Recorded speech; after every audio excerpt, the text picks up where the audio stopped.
हा नमस्कार. नमस्कार. काय नाव? अमोल पुरुषोत्तम खोंडे, राहणार नारायणगाव, तालुका जुन्नर, जिल्हा पुणे. बरं, आता हा स्ट्रॉबेरीचा प्लॉट आहे तुमचा हो सर. आणि इथे नर्सरी पण आहे आपली. हो सर्व प्रकारची रोपं आपल्याकडे मिळतात. हो. बरं, आता तुम्ही कशा कशाचा वापर करत आहे? गेल्या किती वर्षापासून वापर करत आहे? 6 वर्षापासून. 6 वर्षापासून. वापर करतो. कशाचा? Day fresh, grow fresh. अच्छा. बरं, कसे वाटले रिझल्ट तुम्हाला? एक नंबर रिझल्ट आहे. वरून फवारणी घेतली ती एकदम काळोखी फुलं वगैरे एकदम खतरनाक रिझल्ट आहे. बघा तुम्ही, फुलं दिसणार. सेटिंग वगैरे एक नंबर आहे. फुगवण पण चांगली आहे. आता मला वाटते तुम्ही काल पण सोडलेलंच आहे. कालच याला 2 बॉटल सोडल्या खाली. अच्छा. त्यामध्ये मुळी अपटे वाढतो, मुळी चालते, अपटे वाढतो. आणि फुगवण अशा थंडीत सुरू झाली. हो.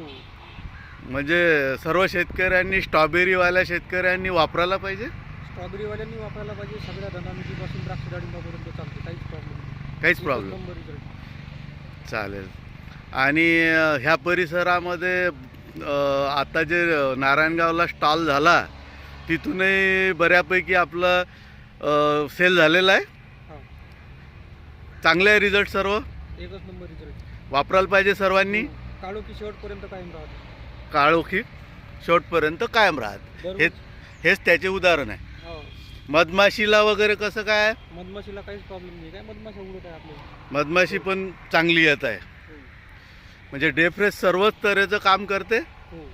चालेल, धन्यवाद. धन्यवाद.